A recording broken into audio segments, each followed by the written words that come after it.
There's a lot of people who are against shorts, primarily long. I love a big short position against something I'm in favor of. That's a position that has to be bought. In some investments, by the way, silver related, often Pan American Silver and the Silver Standard in particular, we delivered quasi-religious experiences to the short community. And I suspect that if people end up being too short PSLV, that they could experience just exactly that kind of religious experience. There's nothing in the world worse than being caught on the wrong side of a short trap. This is Kaiser Johnson with Liberty and Finance, and these are the Miles Franklin Weekly Specials for March 17th through March 24th, 2025, while supplies last. First this week, we feature backdated 1-ounce gold Krugerrand at just $59 over spot. Next, Valcambi silver kilo bars are just $2.20 over spot per ounce. Pre-65 mixed junk silver is just $1.99 over spot, and pre-65 half dollars are just $2.25 over spot. To order our specials or any of the many other options we have available, call us at 1-888-81-LIBERTY. That's 1-888-815-4237. We're available after hours and on weekends, and we look forward to speaking with you. Welcome back to Liberty and Finance. We're always privileged to have this widely followed returning guest, Rick Rule, formerly the CEO of Sprott Asset Management, now the CEO of Rule Investment Media, joins us this Monday, March 17, 2025. Rick, thanks for coming back on Liberty and Finance. Always a pleasure, Donegan. Thank you for having me back. We're always grateful for you, as are our subscribers and viewers. In fact, they have snowed me with questions. We have 46 questions waiting for you. We're not going to get to all of those, folks. I'm sorry to tell you, but we'll try to do some rapid fire question and answer. And then we want to make sure that people are aware of your upcoming Rule Symposium on Natural Resources Investing in Boca Raton, Florida.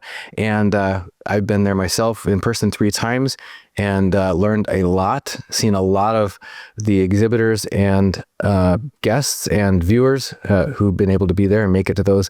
And they've been uniformly appreciative of that learning opportunity. I'm still getting inquiries from a number of people asking what would they miss if they don't come. So we're going to give you a chance to tell them that in just a little bit. But first, let's get their questions answered, if you would. There's a question on Basil III relative to the price of gold. And I guess this is from Nitro Burp 2694. He's probably asking about the regulation changes that made gold a tier 1 asset for central banks, etc. Can you talk to us about if you think that the price of gold and accumulation, physical accumulation by central banks around the world has been impacting the price and what you see forward for that? I don't think that the Basil III Accords were particularly important to the increase in the price of gold, because the Basil III banking accords primarily affected private sector banks. It being gold was made a tier 1 asset for banks like Barclays, Bank of America, Citicorp, Daiichi Kangyo, those types of global banks. The buyers have been foreign central banks. I do believe that the Basil III Accords will be important to the gold price going forward when the private sector steps up to the extent that the public sector has in the gold trade. Other aspects of the Basil III banking accord probably indirectly will benefit gold too, in the sense that although the rules around gold were made less restrictive, there were other rules around the characterization of bank reserves. And in particular, the differentiation in reserves against debt instruments that were held for sale versus held to maturity.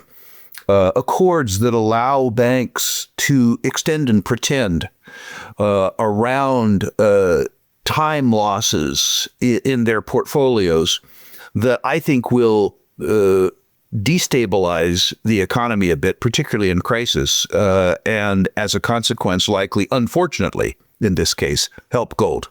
I hope that wasn't too wordy an answer. I think it's very helpful. There's a question here about gold and silver. Mile High Ed asks, hey Rick, many are talking up gold and ignoring silver, while some are saying forget gold and just go all in on silver. Why are most not talking about silver's potential, both long-term and short-term? Silver, in my experience, has been more of a speculative instrument than gold. And silver tends to outperform gold towards the middle or the end of a precious metals bull market.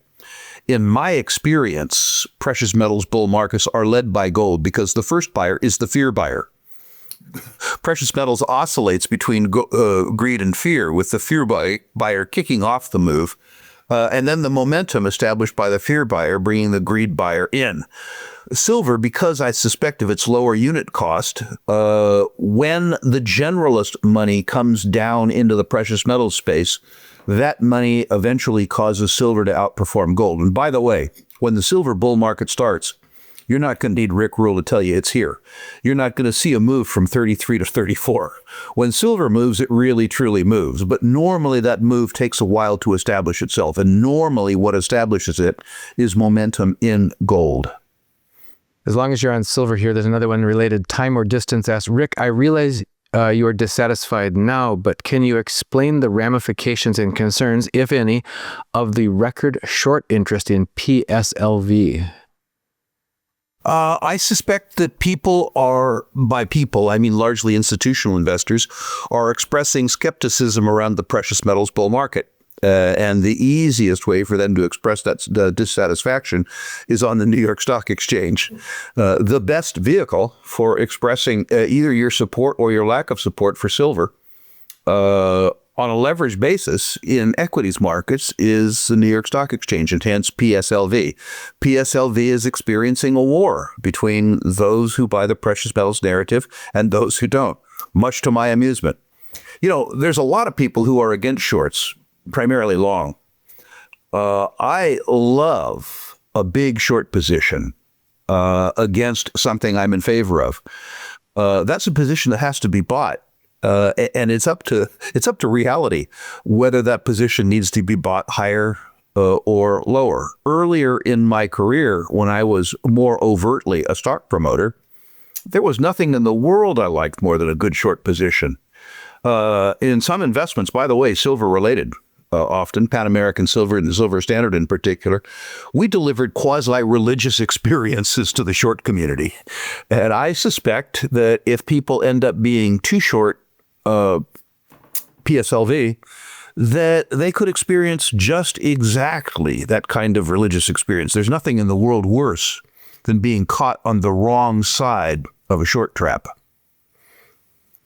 Back to the gold question, acquisition by central banks. Interesting question from Stephen Edmonds.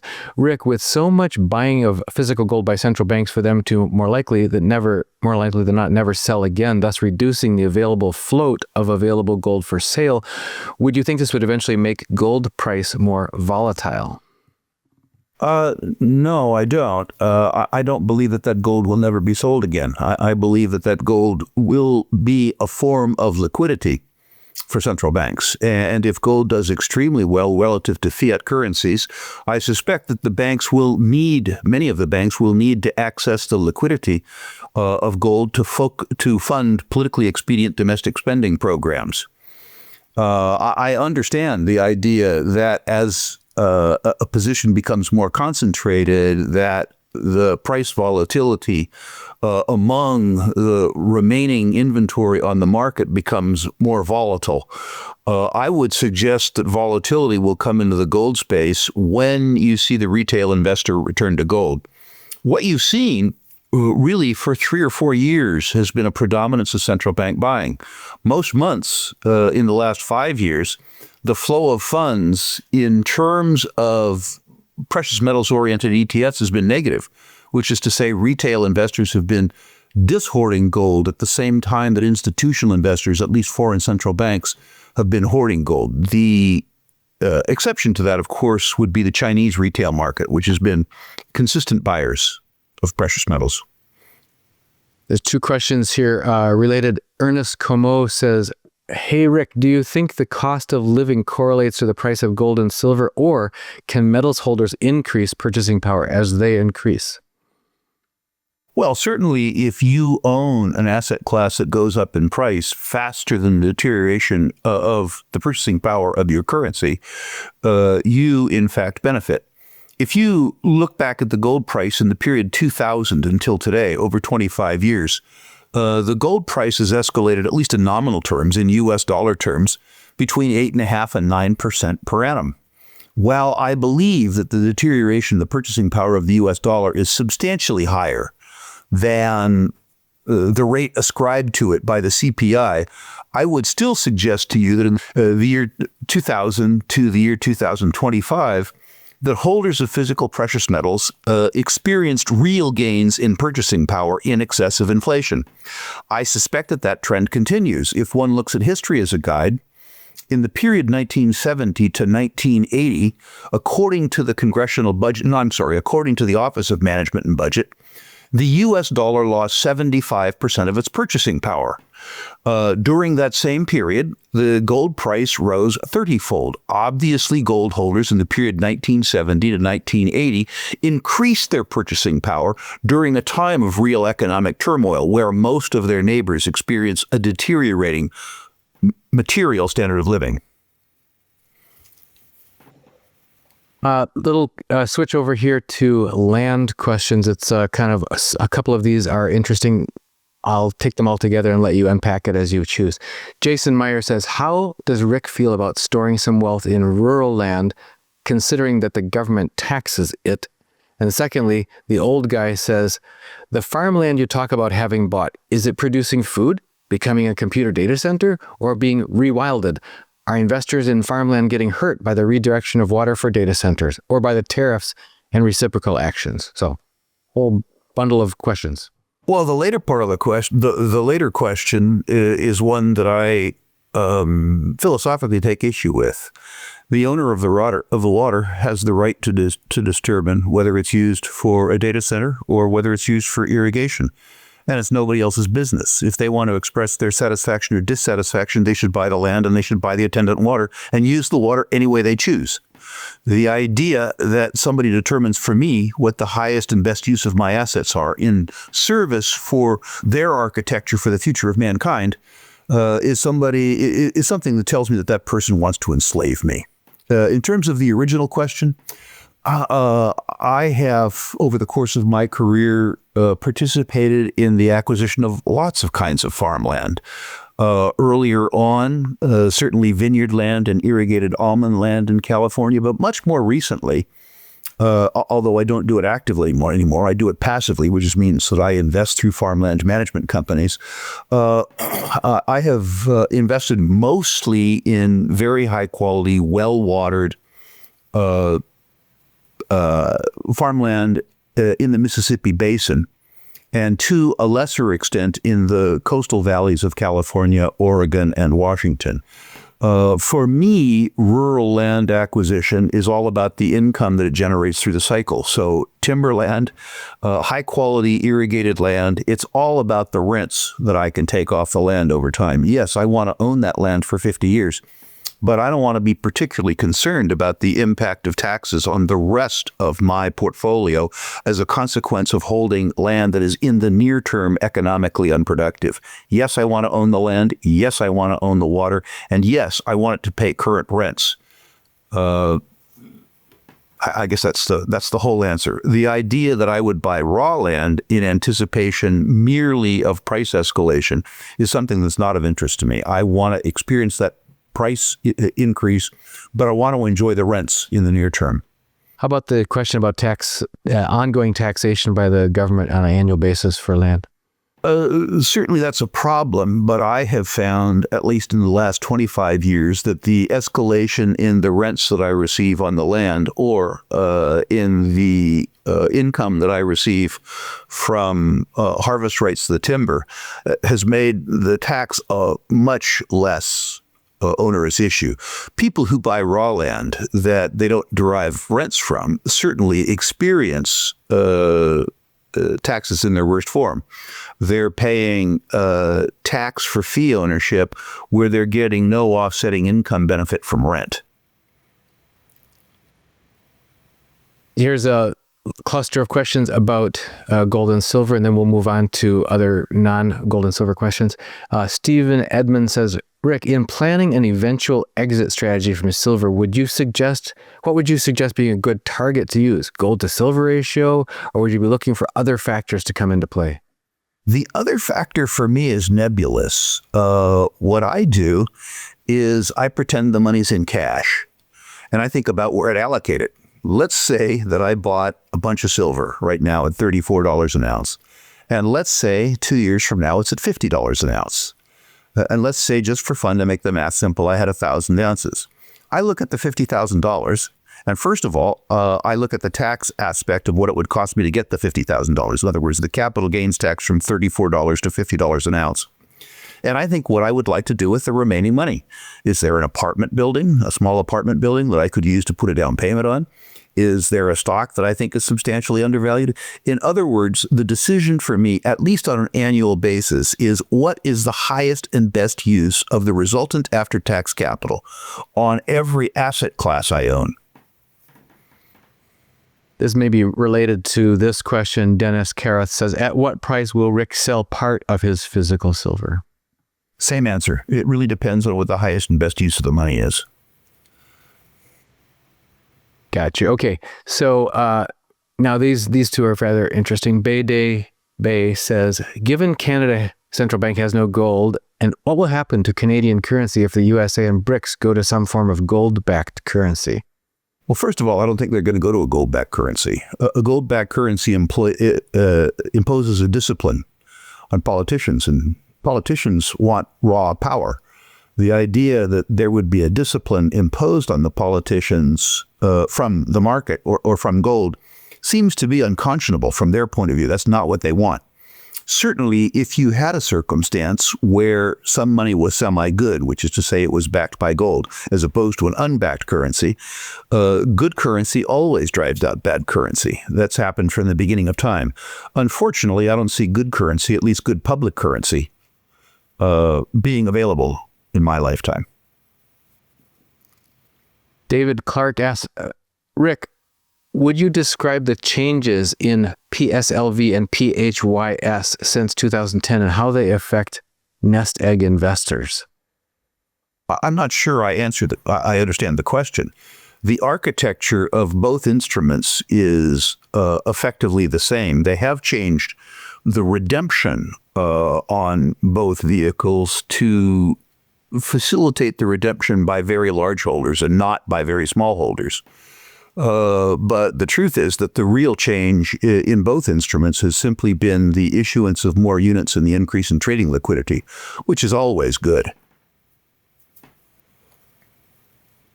We've got interesting question. Ricky House of, well, we won't pronounce the rest of that.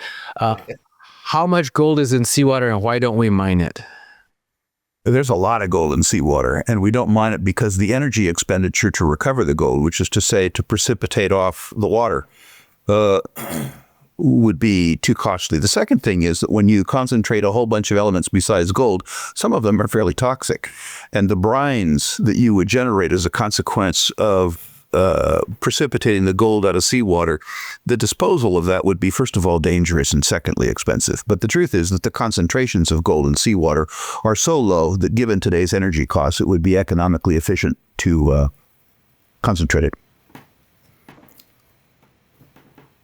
Bill M. from Florida. Rick, looking past the recent tariff posturing, do you see a potential for a North American, U.S., Canada, Mexico partnership mining boom in the near future? I don't. I see too much economic nationalism. And frankly, I see the attitude in all three countries of the exploitation of resources for the benefit of the state rather than for the benefit of the private parties who seek to do it. One trend that we're seeing in the mining business, not just gold, but really across the mining business, is the very rapid increase of social rents on mining. Government royalties, government taxes, government off-site concessions, which is to say the expenditure by companies on infrastructure off the mine site that would normally be the responsibility of government. Remember that governments exist to transfer, which means they have to steal that which they transfer. Mines are fixed targets, and capital-intensive targets. They're an extremely attractive target for governments. The Mexican government would rather that they stole from the Mexican miners. The American government would rather that they stole from the miners, and the Canadian government would rather that they stole from the miners. The idea that there would be a common unity among thieves, which is to say the Mexican, the American, the Canadian government, seems very unlikely to me, having observed these same governments now for over 60 years. Steve P. asks, does Rick believe we will switch to a digital currency? Over time, yes. What it will look like, I have no idea. My hope would be that we graduate to a plethora of digital currencies. I'm a consumer of currencies. I use the Australian dollar, the New Zealand dollar, the American dollar, the Canadian dollar, the Chilean peso. And to the extent that there's a whole bunch of smart geeks in some lab trying to design a better currency for me, I'm all for it. My suspicion is that the distributed ledger eventually will be a technology that's adopted really throughout commerce. I think as an example that home titles ultimately will be recorded and transferred on a digital ledger. And there's no reason why currencies shouldn't do that too. And there's no particular reason I can think of other than the greed and larceny of host governments that any issuer has a monopoly on a medium of exchange or store of value. And I would like, as an example myself, to be able to transact in fractional gold and silver. When I go to Starbucks to buy a cup of coffee, I'd like to have my account debited and their account credited for a fraction of a gram of gold in exchange for my coffee in the morning. And I think that that will occur in my lifetime. It's interesting because you're also a libertarian at heart and would like to protect your privacy and see the government as uniformly untrustworthy, it seems like. So the idea of something that's that you don't have the option with a digital currency, it's just me, is to maybe take it out and hold it in cash. You can't. It's always in the system. Just does that counterbalance your enthusiasm for it if you don't have your privacy from the government? I think it's too late for that. I'm less concerned now about my privacy than I used to be. I walk around with a cell phone. I pay bridge tolls. There was a time when I was very concerned about any service that would require a picture of me taken. I have now seen the pictures that the government has of me when I cross borders. It's over. That doesn't mean that I wouldn't like to have some physical gold and silver outside the system in some fashion, so that to the extent that there were real system failures, or to the extent that the system decided that they wanted to victimize me, that I wouldn't have the medium for self-protection. I would be very cautious in the context of this discussion about how that physical gold and silver were stored. Many people who feel like I do have an unfortunate tendency to engage in what I call backyard gardening, which is to say they take physical delivery of gold and silver and then they try and hide it around the house. You need some form of storage that's better than that, because if you do midnight gardening, you expose yourself to a whole different set of risks. Not your government, but your so-called friends or your neighbors who might decide that they want your gold and silver more than they want you to have it. Slightly related question here. Mark Austin asks, Rick, with the ever increasing probability that digital IDs and CBDC are on the horizon, which will probably be programmable, how can we use our metals to survive outside the system if liquidity isn't an option? Well, the question becomes, how much liquidity in a crisis do you need? Let's assume that a bag of junk silver, as an example, when you went to acquire something with the silver, involved the merchant, because of a lack of liquidity, scalping you for 10% of the value of your silver, as opposed to having a digital bank, central bank digital currency, where the government canceled your currency altogether. Would you rather accept a 10 or 12% markdown, or would you be more comfortable with 100% markdown? The question is all arithmetic from my point of view. Well, that makes it sound rather dispassionate, but I know you get pretty passionate about government theft. But so, yeah, this is one example.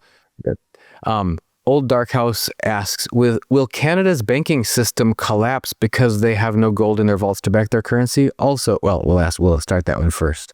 Canada's private banking system is very robust. The Canadian government maintains an oligopoly in Canada's banks, which means that the Canadian banking system is much less competitive than the American banking system. It serves its customers less well. But the Canadian banks are a fortress of strength as a consequence of the oligopolistic control that the Canadian banks have over Canadian banking. This same oligopolistic tendency tends to make them less efficient in the provision of goods and services and less competitive internationally, although their financial strength sometimes overcomes some of their operational weaknesses. The lack of the lack of gold in the composition of Canada's reserves I think is problematic. And I think it's emblematic of the fact that as poorly as the United States has been governed over the last 10 years, Canada has been governed less poorly. I suspect under the new, I was going to say prime minister-elect, he wasn't elected, he was appointed. Under the leadership of the new prime minister, that the deterioration of the Canadian economy relative to the U.S. economy will continue and in fact probably escalate. Not that I'm happy about our leadership either. The second question from the same questioner is also Canadian miners in this situation, meaning if there were a currency crisis in Canada, would not be able to pay their workers if their dollar goes bust. Can miners in Canada pay their workers in U.S. dollars if their local currency goes bust? Why would they do that? The idea that your costs are denominated in a currency that's fallen, while the price you receive for the product is denominated in a currency that's accelerating, that's virtuous. If you look at the experience as an example that Agnico Eagle is enjoying right now, paying their costs in Canadian dollars, which are declining relative to the U.S. dollars, while selling their product for U.S. dollars, that increases the margin.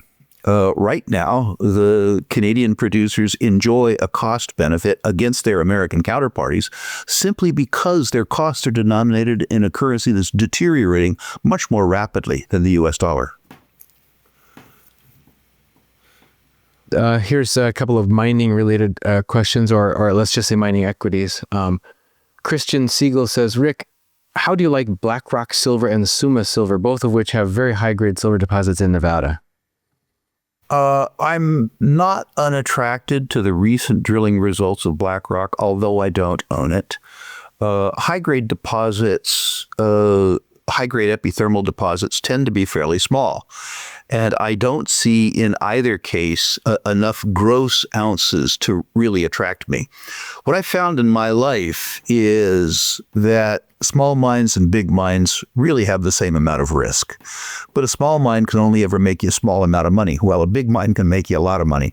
Given that you take the risks inherent in mining, I prefer big deposits. To the extent that BlackRock begins to knock on 100 million ounces, I'll become interested. But at present, these small high-grade deposits are of less interest to me after having played with them on and off for 50 years.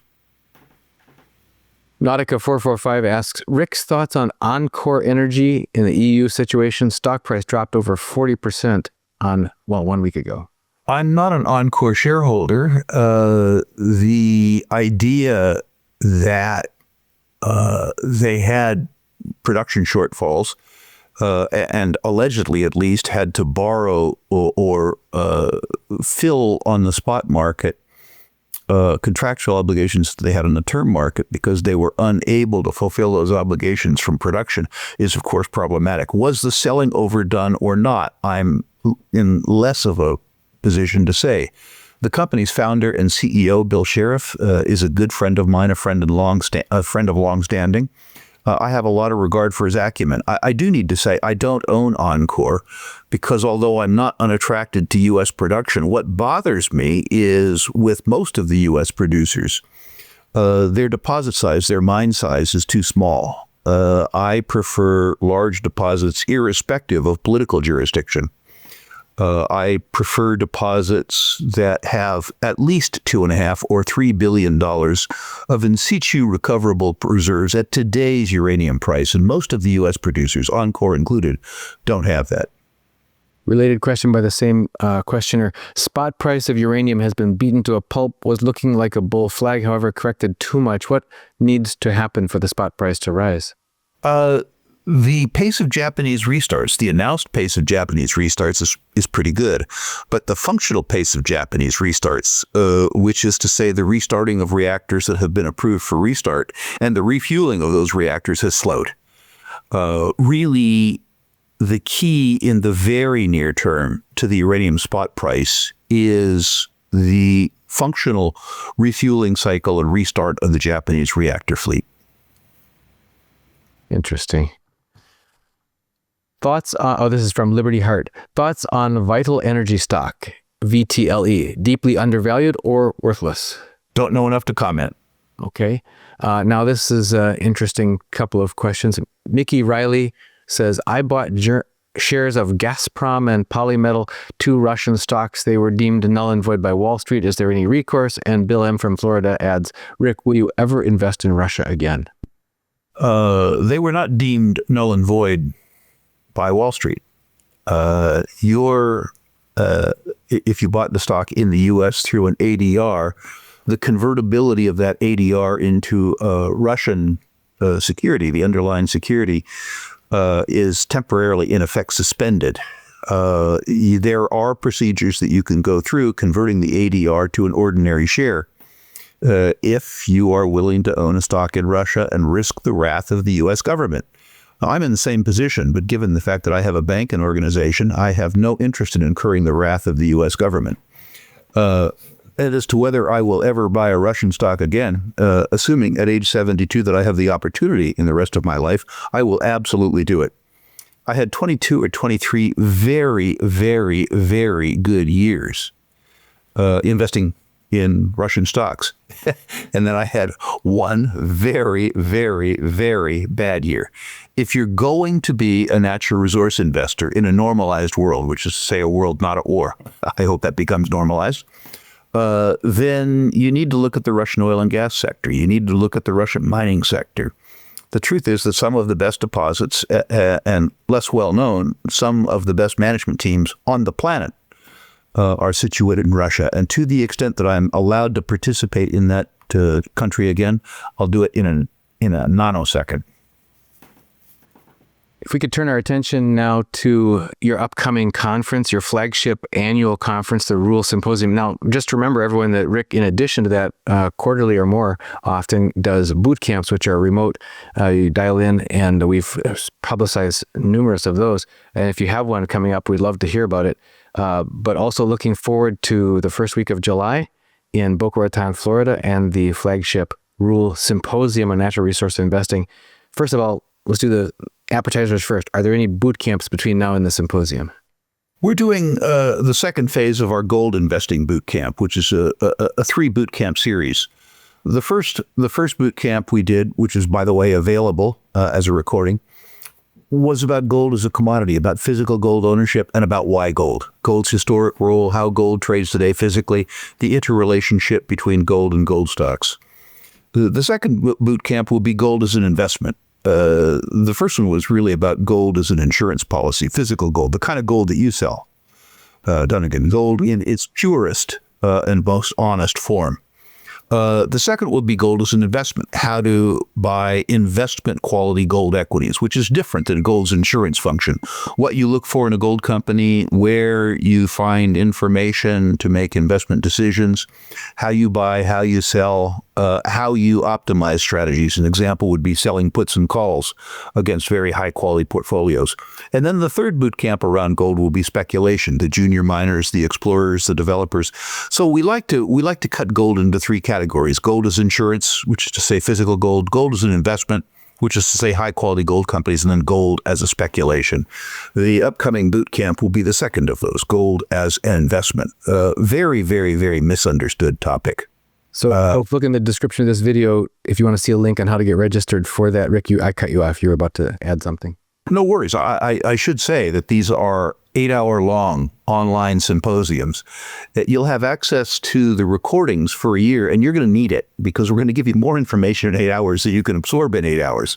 So budget over the course of a year, 24 hours. Budget playing 8 hours once, taking notes, and then playing 8 hours again to cement the knowledge, and then 8 hours one more time to refresh your memory over time as you go to employ the strategies that you learned in the session in your own portfolios. Remember that with the bootcamps, like any other investment education product I sell, there's an absolute money-back guarantee. If you pay me $99 for access to the bootcamp for 12 months and don't feel like you got your $99 worth, email me, and I'll give you your money back. Pretty simple. Now, on to the Symposium. Our flagship. Go ahead. Our flagship educational product is the Natural Resources Investment Symposium. This year in Boca Raton, Florida, or from the comfort and convenience of your own home via live stream, July 7th through 11th. About 50 hours of programming over 4 days. Again, more than you can possibly absorb in the time allocated. Whether you come to the conference physically, which would be my preference, or if you joined 1,000 other people from 33 countries and attended the Symposium online, again, you will have access to the recordings for a year. And again, you'll need them. We're going to give you 50 hours of information in 4 days. There's no way on earth that you're going to absorb all of the information that we give you in the time that we have allotted to give it to you. So understand that your time budget here isn't really 50 hours. It's more like 150 hours. Once again, whether you attend live or via live stream, this comes with an absolute money-back guarantee. If you don't think that I have delivered sufficient value relative to what I've charged you, tell me and I'll give you the money back. We've been doing this for 30 years. Dunnigan, I'm delighted to say we've had to refund less than 0.1% of the tuitions charged. But suffice it to say the financial risk is all mine. How could I do this? Well, pretty simple. First of all, we've been doing it for 30 years. If you do something for 30 years, you learn how to do something. You make it a little bit better every year. And I can say honestly that this is the best natural resources investment education product on the planet. Period. Full stop. Why is this? First of all, great big picture thinkers. This year in particular, David Stockman is coming. He's going to be my keynote speaker. For those of you who don't know about the importance of David Stockman, he was the director of the Office of Management and Budget in the first Reagan administration and wrote a book called The Triumph of Politics, talking about how the first attempt to reform U.S. government, to reduce the size of government, failed because of politics within 6 months of the inauguration of Ronald Reagan. Nobody knows it better than the guy who was in the belly of the beast, the guy who was in charge of the first Doge. David Stockman. David's written a book recently about how to actually cut $2 trillion out of the U.S. budget. The arithmetic of the United States is challenging arithmetic. The on-balance sheet debts of the United States government exceed $30 trillion. The off-balance sheet obligations to the U.S. government, Medicare, Medicaid, Social Security, exceed $100 trillion. The most important economic question that we have to ask ourselves is how we deal politically with this debt. We have David Stockman to help us unpack this, literally a voice from the belly of the beast. But he's not the only big picture person we have. We have Daniela DiMartino Booth talking about the Fed because she's from the Fed. We have Nomi Prinz talking about the structure of Wall Street because she was a Goldman Sachs partner. We have Jim Rickards talking about the structure of Wall Street. He was general counsel at Long-Term Capital Management, which almost brought down Wall Street. In every case, our big picture thinkers aren't failed journalists from some pinko university, but rather commentators who existed in the belly of the beast, describing the beast the way it is. This is not stuff you'll get from CBC or CNBC or the BBC. This is the real information about the structure of the economy from people who were part of structuring it.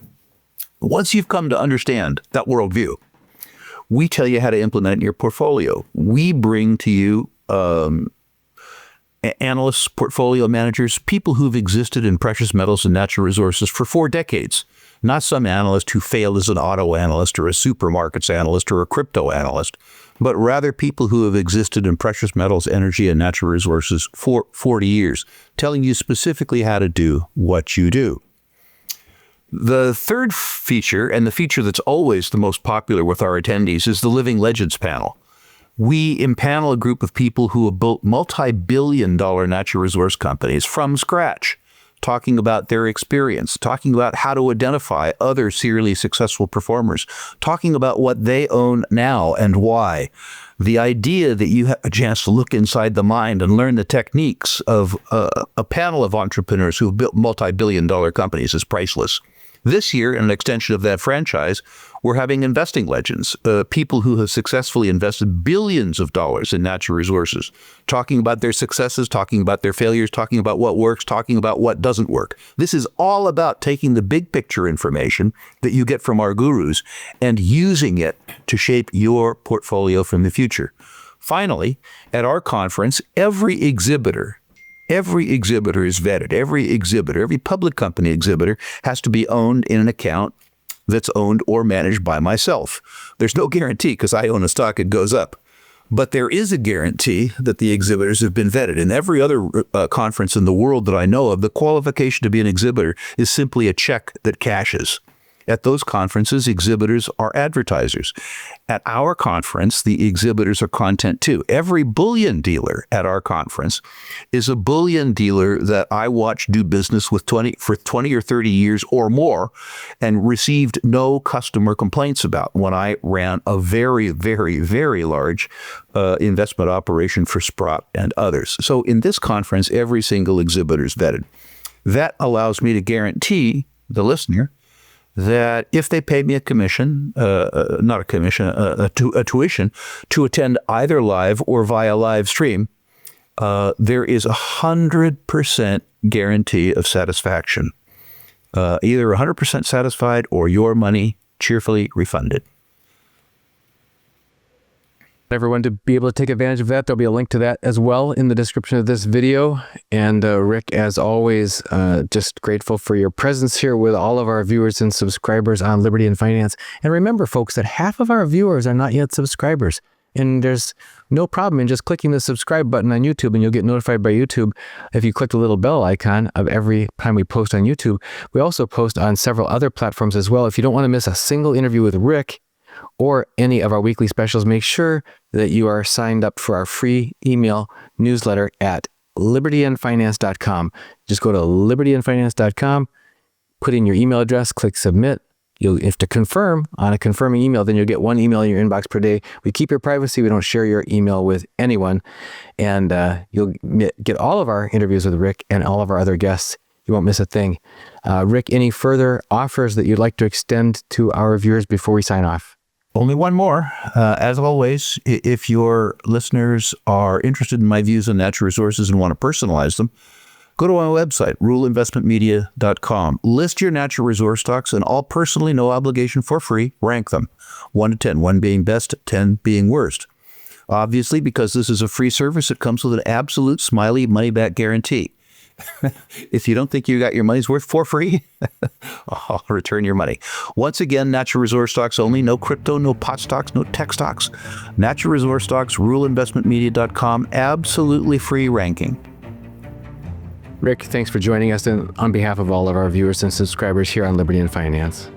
Thank you, Dunnigan. Pleasure to be with you. I look forward to coming back. This is Kaiser Johnson with Liberty and Finance, and these are the Miles Franklin Weekly Specials for March 17th through March 24th, 2025, while supplies last. First this week, we feature backdated 1-ounce gold Krugerrand at just $59 over spot. Next, Valcambi silver kilo bars are just $2.20 over spot per ounce.